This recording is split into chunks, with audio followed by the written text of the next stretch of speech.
to the Guitar Department. I'm your host, Joe Alton. Today, on this episode, we have very special guest, Jordan Messerole is going to be here. He's got plans for the future. We're going to talk about his songwriting, his guitars, his pedal board, everything. It's a really cool episode. He plays 2 whole songs.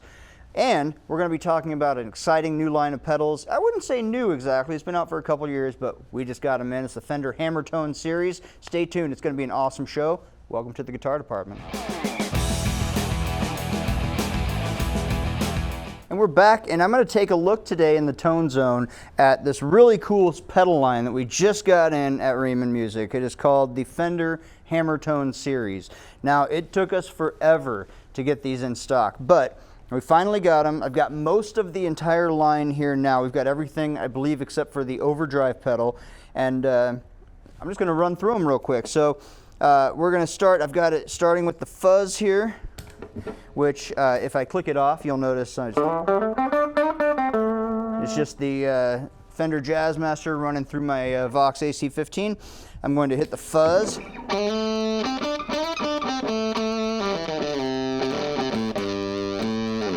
Now, for those of you who aren't familiar with fuzz, fuzz is a very high gain pedal, and it compresses it to the point that there really is no dynamic level whatsoever.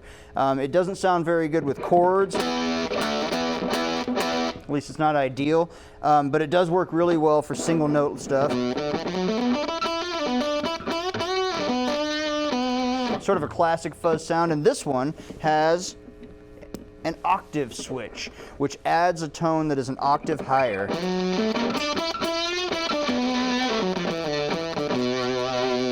You can sound, it just sounds like my amp is just getting ripped apart by this pedal, but of course it's fine. So we're going to switch from that to the metal pedal.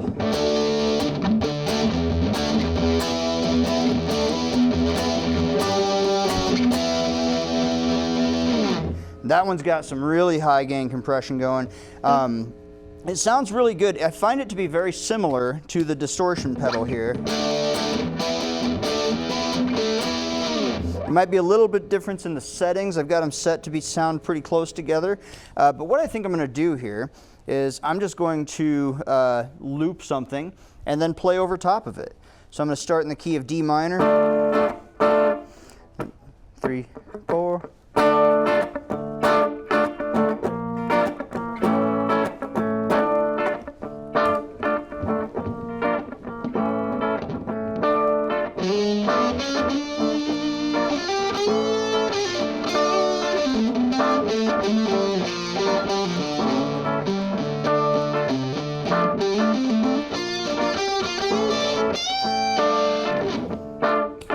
Switch to the metal pedal.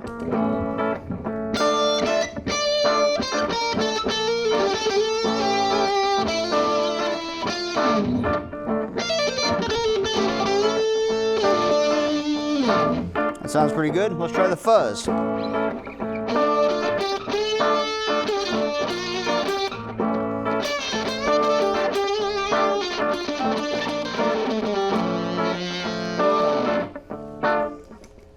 So, take a look at those 3. They sound pretty good together. Here's the chorus pedal. Now I'm going to try this one individually with the clean signal. It's got a pretty classic chorus sound.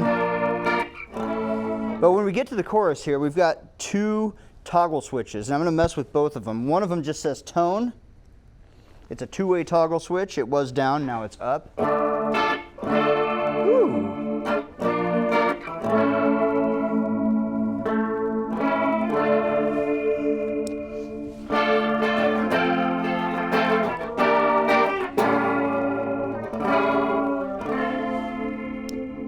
That one sounds pretty cool. I'm going to switch the other one over. It says type.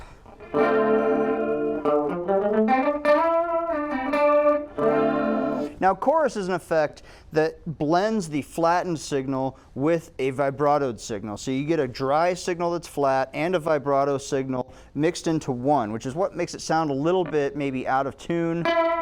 In this case, it almost sounds doubled. It's pretty cool sounding. We've got one more setting. I'm going to flip that type switch back up one more. That almost sounds like a slapback echo.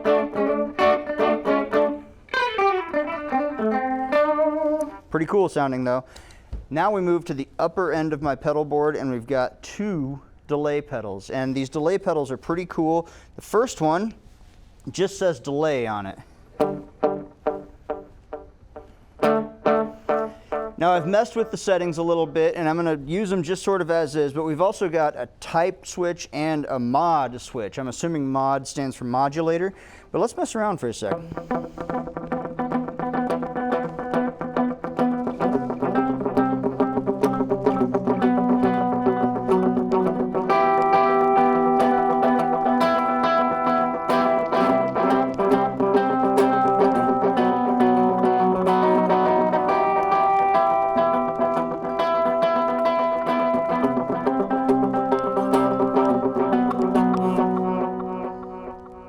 I love a good delay pedal.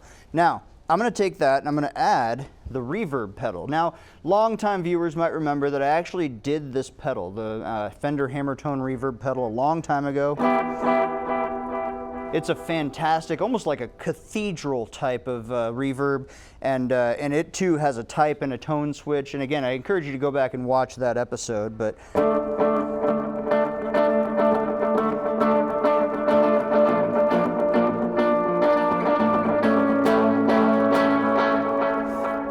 now, if I add in, say, the distortion to that,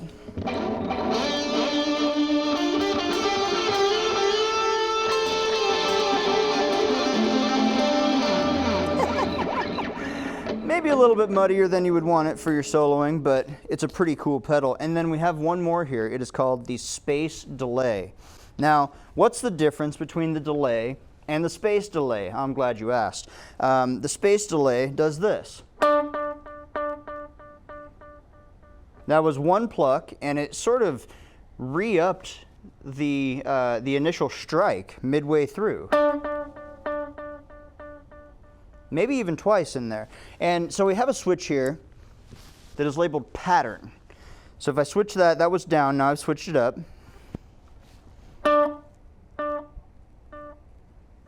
And now we're just on a standard delay pattern. Probably turn the timing down on that. Seems like it's just a standard delay at that point. Switch it back down.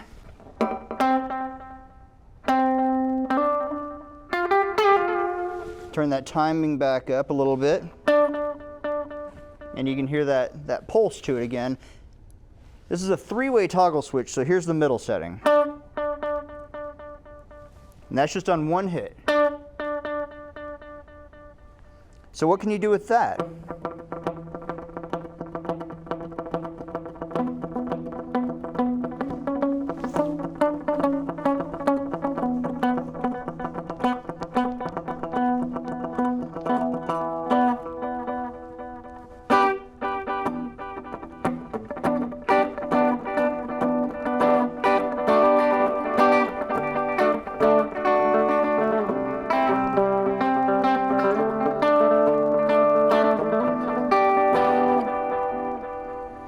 It's just a really cool pedal, and I think there's a lot you could do with that once you get the hang of it. The Fender Hammertone series, I'm just really excited to be showing it off to you guys, and that is our Tone Zone.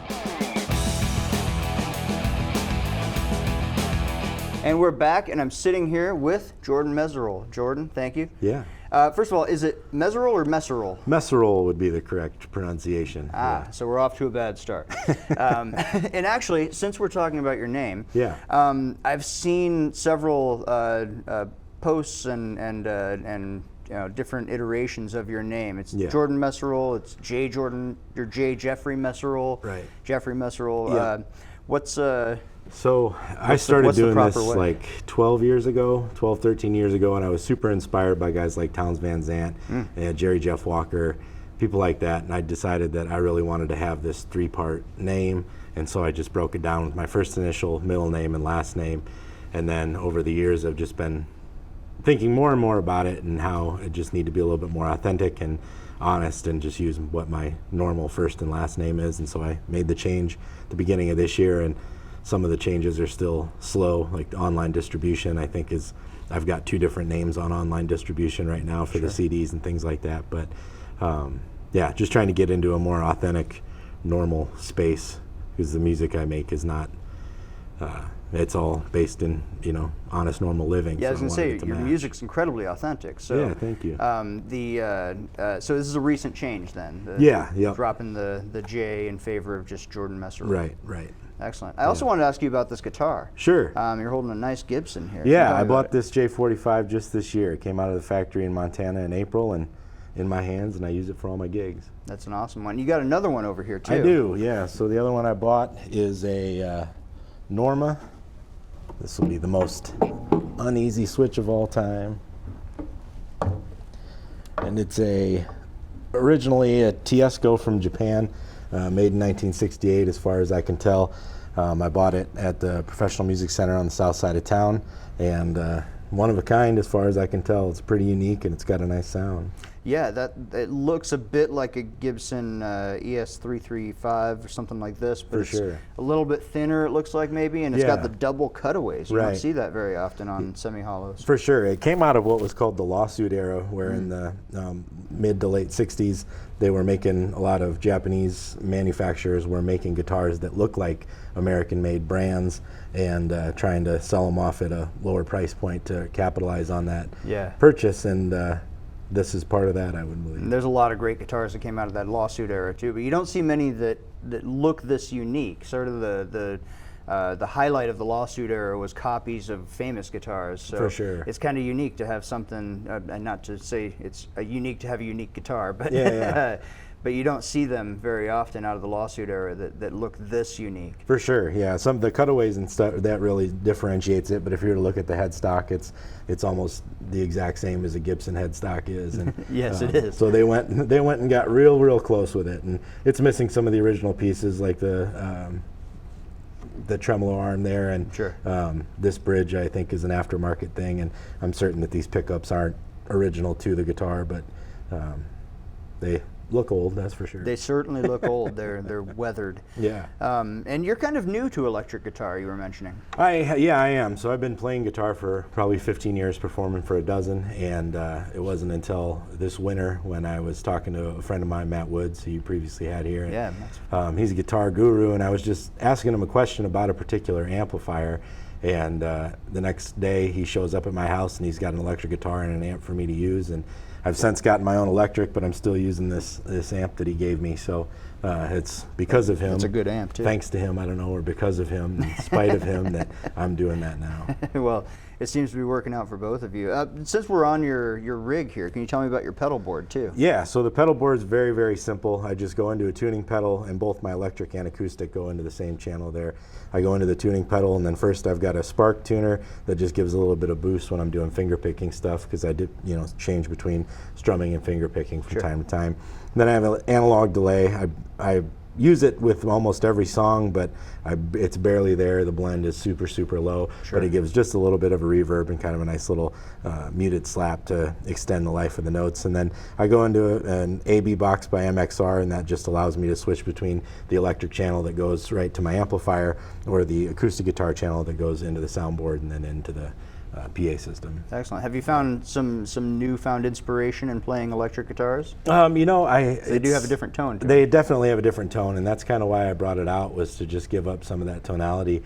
In a lot of my shows, I'm doing 2 or 3 hours at a time, and I think it's hard for a lot of people, and it's hard for me to sit and listen to the same acoustic guitar for 3 hours straight. So this allows me to do a little bit in terms of tonal changes and things like that, and it's definitely changed the way I approach playing guitar and some of my songwriting as well. Yeah. Did you get any sort of Bob Dylan-esque blowback when you went electric? No, I didn't. I don't think. I think very few people are concerned with how I play guitar or which guitar I use, but so there was no negativity at all. Yeah, well, I think we all learned from the Bob Dylan experience too. That's right. And speaking of your songwriting, we were talking about, it's authentic, it feels very honest. You write from your own life experiences, I'm gathering. I do, for the most part, and it's really just kind of about just the Midwestern kind of way of living. I was born and raised in Iowa. I spent all but I think 6 or 7 years in the state of Iowa here, so I just kind of replicate the human experience as I see it, and sometimes it's based on me, and sometimes it's based around the people that I encounter as I'm out on the road or doing shows and stuff like that. You tell a lot. You almost story tell when you're writing songs. For the most songs part, like Small Engine Repair. Yeah. They're very. There's a narrative to them. Definitely. Because for the most part, I always joke in live shows and things like that I've lived a pretty milquetoast life. And so if I was going to write songs and sing you songs about my life, it would be pretty boring. And so I spent a lot of time just kind of creating stories based around people and events that I encounter. Excellent. Yeah. And you've been recording for a long time too. You've got what is it, 7 or 8 albums? I've got 6 full lengths and then a couple EPs and a couple singles out. And you've won some awards along the way? I did, yeah. Some songwriting awards? Bob Everhart was a great guy. He's since passed away, but he was running the National Traditional Country Music Association, and they still, I believe his wife and maybe his kids, they still run that, but they were kind enough to give 2 of my records an award in back-to-back years. Excellent. Yeah. And so your last 2 albums, I should say your last full-length album and your most recent EP, the Strange Bird tapes, and the album before that was Where the Honest Men Reside, correct? Yeah, correct. Listening to the 2 of them, they have an interesting juxtaposition. One of them is clearly a full band, studio musicians maybe, in a studio, professionally done. And then the Strange Bird tapes, they sound professionally done, but it's really just you playing guitar and singing, occasionally playing harmonica. It's sort of more intimate.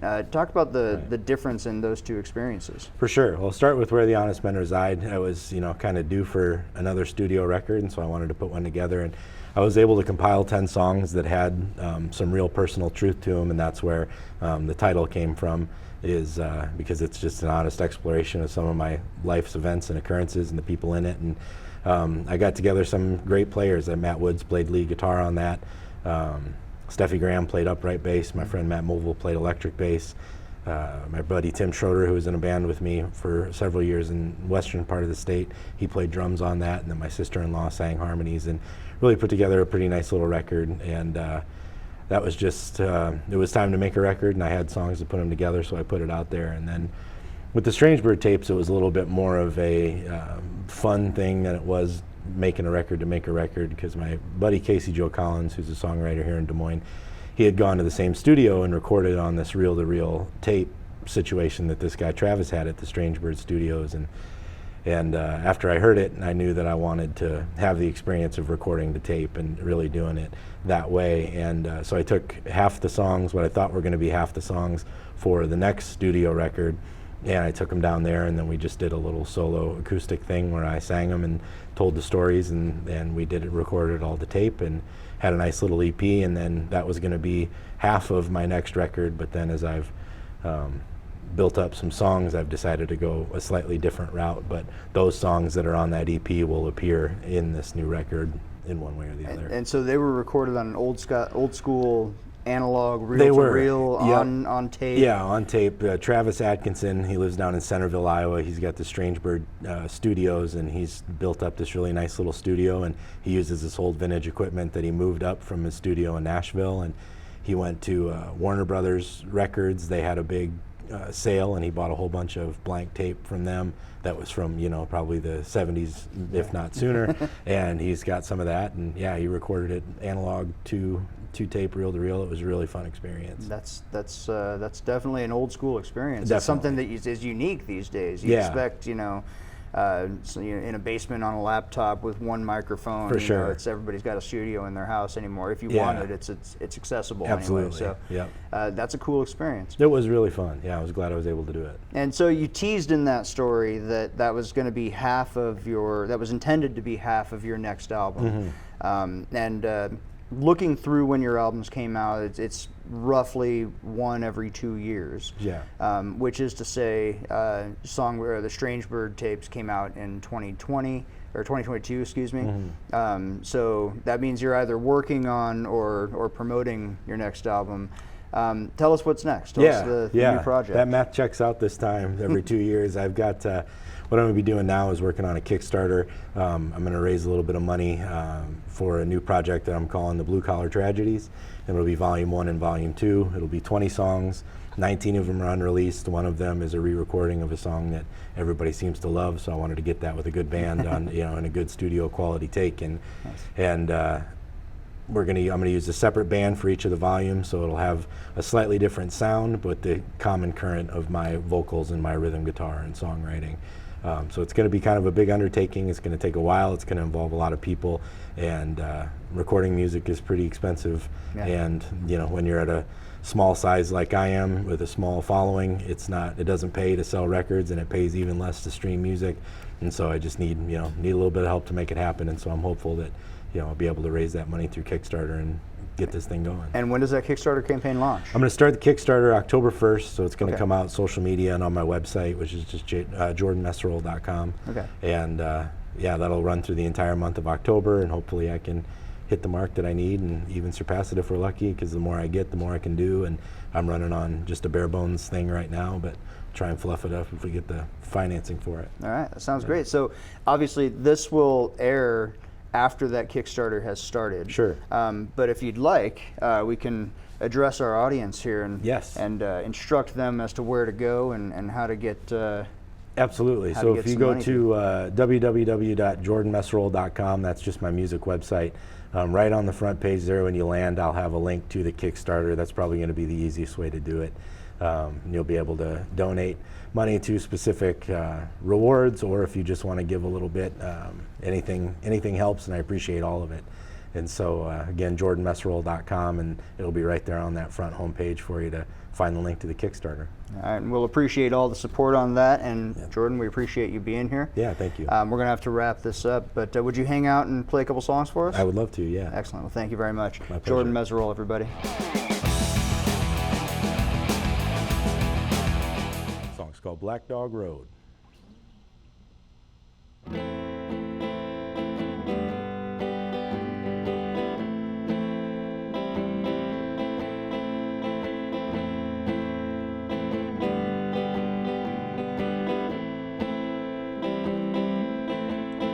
Drove a Chevy Equinox up from Maury County, Tennessee. I set the cruise control at the speed limit to help keep off the heat. There's pampas grass in the median like a candle with 1,000 wicks. Don't care how beautiful they are, I'm sure there's a trooper hiding in their midst. I don't need some patrolman or woman to come break my stride. I'd ask for a bigger cut of money the next time I take this drive. Well, the guy they sent along with me's been sleeping here most of the time, just snoring in the passenger seat. It's one hell of a partner in crime. But the folks round here don't seem too concerned with the penal code. I'm supposed to meet some cross-eyed fella who's always looking down his nose. Up ahead at the drop point, or so I've been told. The GPS directions they end at Black Dog Road.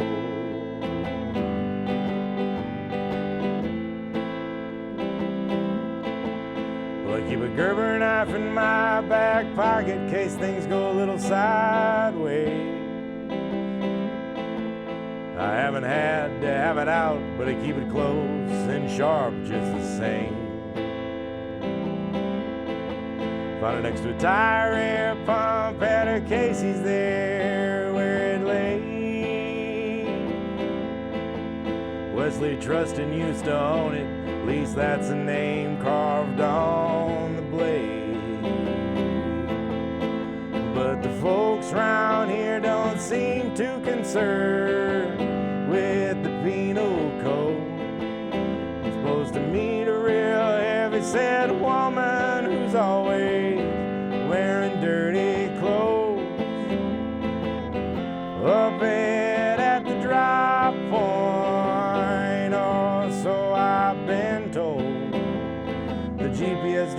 directions they end at Black Dog Road.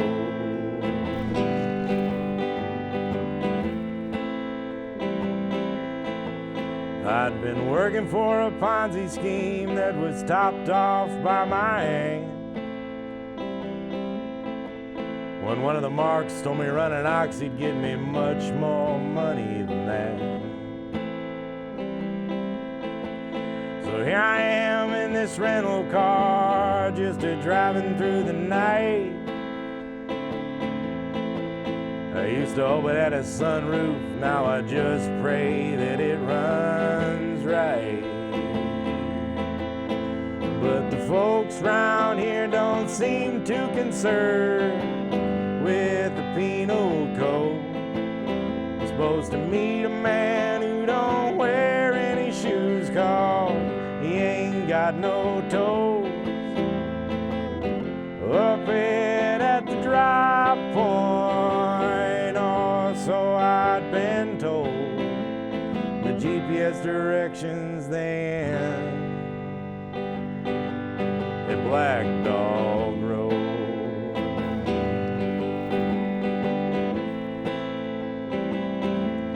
The Black Dog Road.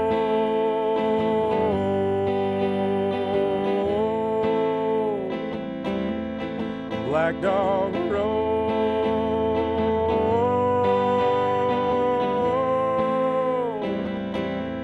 The Black Dog Road.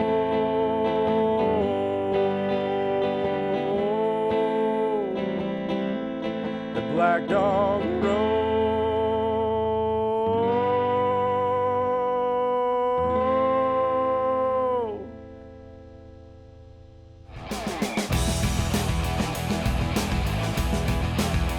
Well, thank you for tuning into the Guitar Department. I've been your host, Joe Alton.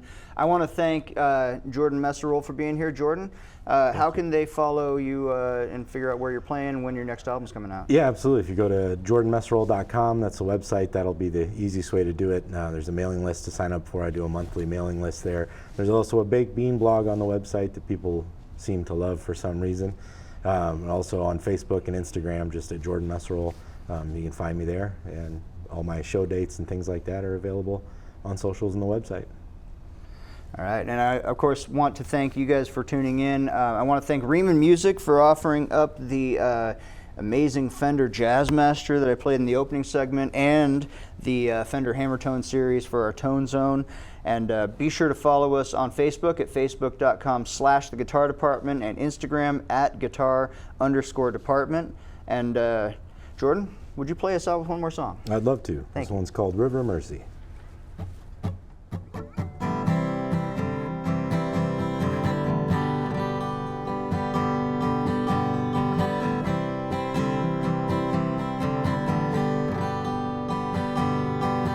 The yellow rose tattooed on the side of your leg. Is it for someone? Does he have a name?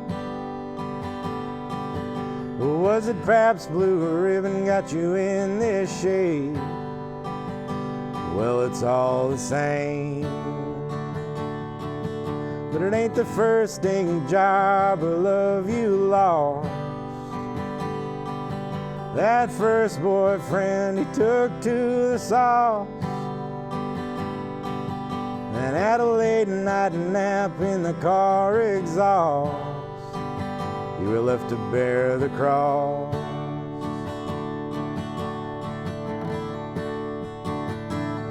Now we're all searching for the river of mercy.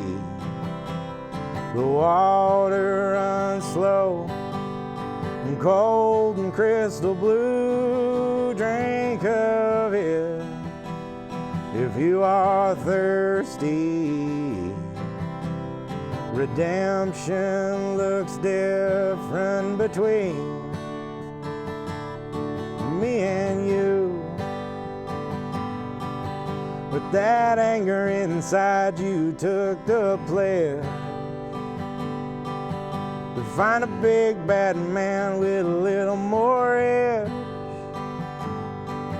A wild heart on the loose looking for revenge. You've fallen off that ledge.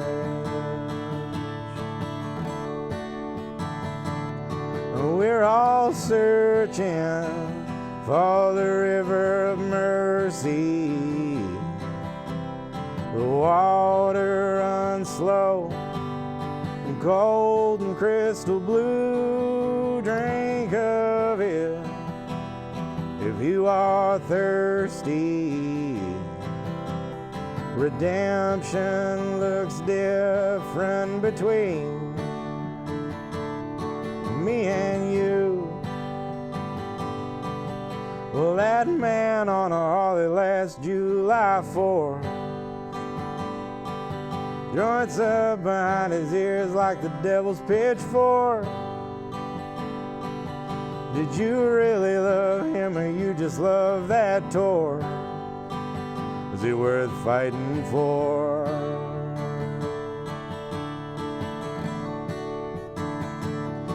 We're all searching for the river of mercy. The water runs slow, gold and crystal blue. Drink of it if you are thirsty. Redemption looks different between